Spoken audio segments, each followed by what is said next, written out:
it's unfortunate for him because the energy don't lie. So the uncertainty and everything lingering with the Milwaukee Bucks for his future, it's unfortunate. He got to clear that energy and bring some good energy back so his situation clears up. So there are people who see a door and they want to hurry up and escape through that door. He said, but I see a wall and I want to run through the wall and make things work. What's more important for Giannis, loyalty or legacy at this point? Everything flipped fast when people noticed Giannis wiping almost all Bucks content off his Instagram, like he was silently signaling something major was brewing. Milwaukee had already pushed their chips in 3 separate times whenever Giannis even hinted at stepping away, draining their assets, their cap room, and their future, just to keep the dream alive. But now, the squad is slipping, sitting near the bottom of the East, and the whole vibe around the franchise feels shaky. Then, Shams dropped a bomb, confirming Giannis and his agent are in official talks with the Bucks about what comes next. And the wording? It's almost a mirror of what we heard back in the summer. The same careful tone, the same quiet tension,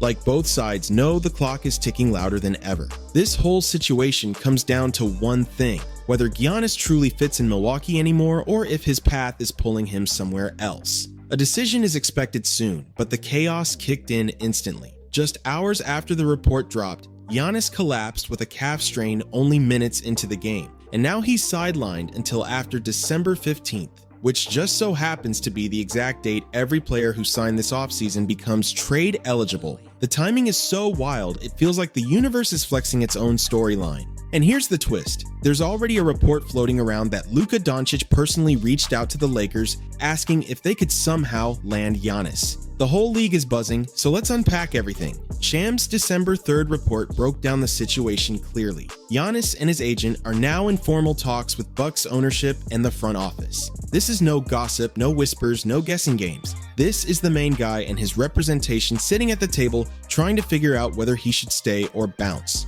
According to Shams, Giannis told people before the season that he would judge the first 25 games and then decide his long-term future based on whether the squad actually looked like a contender, which makes total sense. Back then, the East looked wide open. Tyrese Halliburton was out with a torn Achilles. Jason Tatum tore his Achilles, and Boston blew up their entire roster. They flipped Drew Holiday for Anthony Simons, moved Kristaps Porzingis to Atlanta, and nobody thought they'd end up a top 3 team in the East. Meanwhile, Milwaukee is sitting at 10 and 13, dropping 8 of their last 10, holding the 10th seed with everything slipping out of their hands. One source even told ESPN that the writing is on the wall about how this ends unless something dramatic shifts fast. Doc Rivers keeps saying Giannis has never asked for a trade. But here's the real game. Nobody needs to drop a formal request when your agent is already sitting down with ownership to talk about your future. That is the request in motion. The signature is just the final domino. Bucks called the Knicks and asked for an offer for Giannis. So what appears is that Giannis committed himself for the season to the Bucks. And then Brian Windhorst went even further on ESPN Radio, claiming a request already happened, pointing to Giannis being open to the Knicks. And those quiet offseason talks between Milwaukee and New York that straight up stalled out. And Giannis wiping the Bucks from his Instagram, his bio only saying he's an NBA athlete instead of Milwaukee Buck? That wasn't an accident. That was the warm-up act before the real show started. Then everything took a wild turn that honestly felt scripted. On December 3rd, the Shams report drops. That same night, the Bucks face Detroit. 3 minutes, literally 180 seconds, into the game, Giannis goes down with a non-contact calf strain. The Ringer even called the timing cosmic and tragic. Doc Rivers said Giannis is more likely out 4 weeks, not 2, stressing how calf injuries must be handled with caution to avoid something way worse. And after watching Damian Lillard, Tyrese Halliburton, and Jason Tatum all tear their Achilles, everyone knows exactly what worse means. 4 weeks from December 3rd pushes Giannis's return into early January. Well after December 15th, the date every offseason signee becomes trade eligible. And according to The Ringer, how long the Bucks hold him out could show how serious they are about exploring trades before the February deadline. Think on that. If Giannis comes back in 3 weeks, it feels normal. But if he stays out longer, that looks like Milwaukee protecting a $54 million asset ahead of potential offers. Now, we're all stuck analyzing every update on his calf, but there's something even bigger. Jake Fisher now reports that if Giannis leaves, the Bucks won't just trade him, they'll detonate the whole roster. That means moving Bobby Portis, Kyle Kuzma, and Miles Turner, the very players they cleared space for by waiving and stretching Damian Lillard's deal. This wouldn't be a minor reset, it's a full rebuild from scratch. And honestly, It checks out. Milwaukee doesn't own a first-round pick until 2031. They owe picks to New Orleans, swap rights to Portland, and they still have obligations to Washington from the Middleton deal. On top of that, they're paying $22.5 million per year for 5 years in dead money thanks to Lillard's stretched contract. If Giannis leaves, there's no middle ground. You can't hover in the middle of the pack with no picks and no cap space. You either compete or you tank. And without Giannis, competing isn't realistic. Even with Giannis, it hasn't been working. Fisher even floated Atlanta as a dark horse landing spot. Giannis, Turner, and Kuzma going to the Hawks, while Milwaukee would get Trae Young, Zachary Schaefer, Dyson Daniels, Kristaps Porzingis, and 3 first-round picks. That's basically swapping out the entire DNA of both franchises. But here's a detail slipping under the radar. Milwaukee's ownership situation is complicated. Wes Edens has been with the team since Giannis was a skinny kid, overseeing every big decision. The Middleton move, the Drew for Lillard shuffle, all of it. He's the one who has that long, loyal bond with Giannis, and probably feels a real responsibility to handle this the right way for the guy who delivered a championship and helped turn a $550 million team into a $4.3 billion giant. Then there's Jimmy Haslam, and if you follow any Cleveland sports drama, that name rings loud. He bought a 25% stake in 2023 at a high price, but because of a quirk in the team bylaws, Edens keeps control until 2028. Still, Haslam inherited a roster hollowed out by moves Giannis pushed for. The Drew trade, which won a ring but cost 5 picks before Drew won another ring elsewhere. And the Lillard trade Giannis also wanted, which brought 3 straight early exits, a torn Achilles, and now $122 million in dead money. The deeper you look, the clearer it gets. This isn't just a superstar thinking about leaving. This is a domino effect, waiting to drop, with the entire franchise balancing on whatever Giannis decides next. The Turner signing was done to keep Giannis happy, even though he never really vibed with that move, and now Turner's putting up 12.4 points on a career-low 43.5% shooting. And here's the crazy part. Haslam already knows what a roster full of shaky contracts and no direction looks like. He owns the Cleveland Browns. And trust me, he hasn't exactly shown he knows how to fix a sinking ship. The man was behind one of the wildest trades in NFL history, and not in a good way. Back to hoops though. The last thing Milwaukee needs is a repeat of what happened in Dallas. Patrick Dumont dozing off during the Luka situation and waking up to a franchise ready to riot. Edens and Haslam have to stay locked in together, or they'll end up giving away a 2-time MVP for pocket change.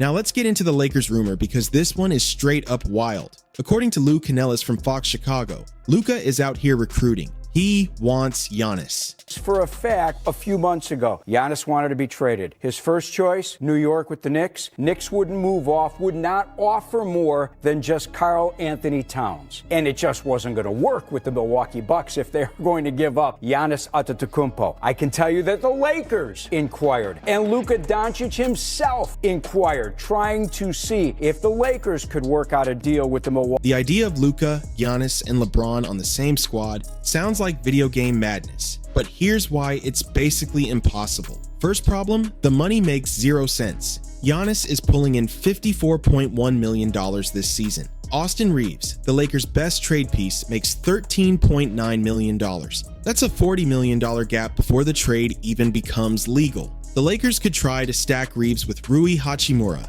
Max Christie, Gabe Vincent, and Dalton Knecht to get close. But then what's left? Luka, Giannis, LeBron, DeAndre Ayton, Marcus Smart, Jake LaRavia, and a bunch of minimum contracts. They'd legit end up giving Bronny James rotation minutes just to fill the lineup. Second problem, Milwaukee doesn't even want Reeves like that. Ramona Shelburne recently said, "If I'm Milwaukee, I demand him. I wouldn't do the trade without him. You're not going to get Luka, so you got to get the next best guy, and that's Austin." If I'm Milwaukee, I demand him. I wouldn't do the trade without him. It's a tough one, but that's who they would ask for, because you're not going to get Luka, so you got to get the next best guy, and that's Austin. But Reeves is a win-now piece. He's 27, about to be a free agent, and would bounce the second a rebuilding team tried to lock him in. The Lakers can trade 1 first-round pick right now and 3 in the offseason. But by then, Reeves is a free agent, meaning he has no reason to help assign and trade to a team starting from scratch. Compare that to squads like Houston, with Phoenix picks in 2025, 2027, and 2029, plus Dallas's 2029 first, plus young studs like Amon Thompson and Reed Shepherd, or Brooklyn, who's sitting on 15 first-round picks. If you're Milwaukee, even Austin, for as great as he's been up to this point in the season, he is kind of more of a win-now player, whereas I'd want a 22-year-old blue-chip young prospect plus multiple picks, and the Lakers just can't currently offer that. The Lakers showing up to a bidding war like this is basically bringing a plastic knife to a gunfight. Dan Wyke from The Athletic even said the only way LA has a shot is if Giannis pulls a Kawhi move and tells every other team he won't re-sign anywhere but Los Angeles. I don't think the Lakers are particularly close. He would have to really firebomb his reputation. It would have to be really ugly for them to take pennies on the dollar. And if for some reason it comes to me and it happens, it'll be found money just like Luka Doncic was. The Lakers offer, the way they would trade for him next summer is 3 first-round picks and space. That's the offer. And that's not good. And right now, every sign points to Giannis having one specific team in mind. And it ain't the Lakers. Before we get to the legit contenders, let's talk about the funniest twist in this whole story. You know who could grab Giannis tomorrow if they actually felt like it? The Oklahoma City Thunder. They've got 13 future firsts, 16 seconds, and 2 lottery picks who haven't even touched the court yet, including one that might end up being the #1 pick in this year's draft. This team is so deep their bench players would start on half the league. OKC could offer Milwaukee 4 firsts, 5 seconds, Isaiah Hartenstein, Lou Dort, and Nikola Topic, and still have more assets left than everybody else. Kevin O'Connor even said a Giannis to OKC trade would break the NBA, and he's not lying. SGA, Chet, Jalen Williams, and Giannis on one roster with that kind of depth, that's not a basketball team, that's a super weapon. OKC's roster is so stacked that their bench players could start on half the teams in the league, and that's not even an exaggeration. They could hit Milwaukee with 4 first-round picks, 5 second-rounders, Isaiah Hartenstein, Lou Dort, and Nikola Topic, and still walk away with more assets than anybody else. Kevin O'Connor even said a Giannis to OKC deal would straight up break the NBA and make people stop watching. And honestly, he's not lying. Picture this: Shai Gilgeous-Alexander, Chet Holmgren, Jalen Williams, and Giannis running the floor together with OKC's ridiculous depth behind them. That's not a basketball lineup, that's a crime scene waiting to happen. The Thunder would move like the Harlem Globetrotters, just clowning every opponent in their path. And the crazy part? They don't even need to do it. They're 21-1, they're defending champs, and they're already dominating the league. They just smacked the Utah Jazz without Shai, Lou Dort, Hartenstein, Alex Caruso, or Isaiah Joe. OKC already flipped the whole NBA strategy blueprint on its head. Now teams are hoarding draft capital instead of gambling on aging stars. Just look at what San Antonio and Houston are doing. CBS Sports even said the only reason OKC would consider trading for Giannis wouldn't be because they need him. It'd be to keep him away from everyone else. They don't crave him, they just don't want to face him. But honestly, he's in the East, and unless the Rockets are plotting something huge, a Giannis move barely affects OKC's world right now. So, let's talk real contenders. First up, the New York Knicks. Still Giannis's preferred destination. Jake Fisher confirmed that Madison Square Garden was the exact place Giannis admitted tempted him on Media Day. The problem? New York doesn't want to offer more than Karl Anthony Towns,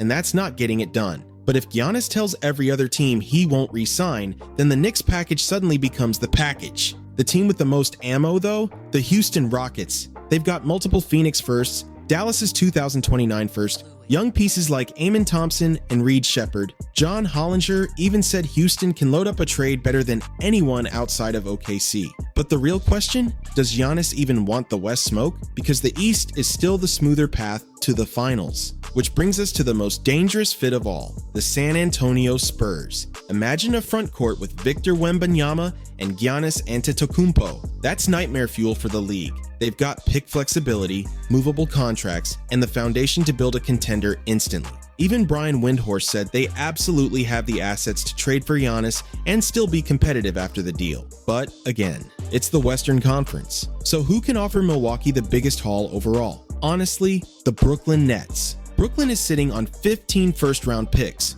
13 of them fully tradable, which means they've got pure draft power to throw at Milwaukee. The only issue? They can't offer Giannis a real shot at competing right away, and that matters for a superstar in his prime. Then there's the newest dark horse, the Atlanta Hawks. Jake Fisher floated a package with Trae Young, Zachary Scheffler, Dyson Daniels, Kristaps Porzingis, and 3 first-round picks. Milwaukee gets a franchise point guard and young talent, and Giannis lands with a team desperate to matter again. So what happens now? Over the next few weeks, Giannis and his agent lock in a final decision with Milwaukee. Either he commits long-term, or he makes it clear he's ready to move on. And with the Instagram scrub, the awkward media day vibes, and this 10-13 mess of a season, we all know which direction this storm is blowing. December 15th is the key date. Every offseason signee becomes trade eligible, and suddenly, guys like Miles Turner become movable pieces. That's when the real market opens. Then comes the moment Giannis returns from his calf strain.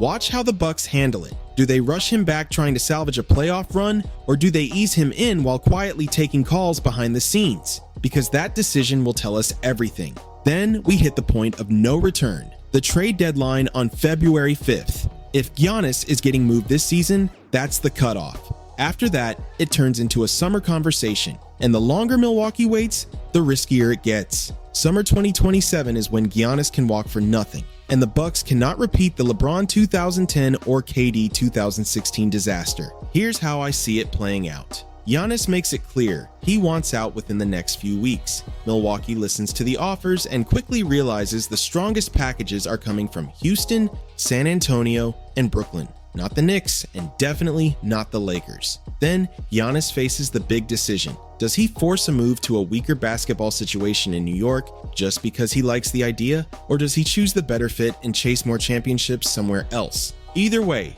the Bucks as we know them are finished. That window is slammed shut, and a rebuild is coming whether they like it or not. The only thing left to determine is how much Milwaukee can get for him, and whether the front office is smart enough to hold a real bidding war instead of letting Giannis pull a Luka Doncic situation and control the whole board. Milwaukee absolutely has to secure a strong return. And honestly, if you're a Bucks fan, you should appreciate how this all unfolded. Giannis was drafted in 2013, gave Milwaukee his prime years, multiple MVPs, a championship, and carried the city on his back. He's dealing with a calf strain right now, and hopefully it doesn't turn into anything worse. But this is the age where players sometimes start to decline. So Milwaukee is still in a position to move him while his value is sky high and build something fresh. Maybe Giannis ends up with a career arc similar to Kevin Garnett. 3 or 4 more elite years on a new squad before age or injuries start creeping in. I hope I'm wrong, because watching legends hoop into their 40s is always special. But honestly, this might be best for Giannis and the Bucks.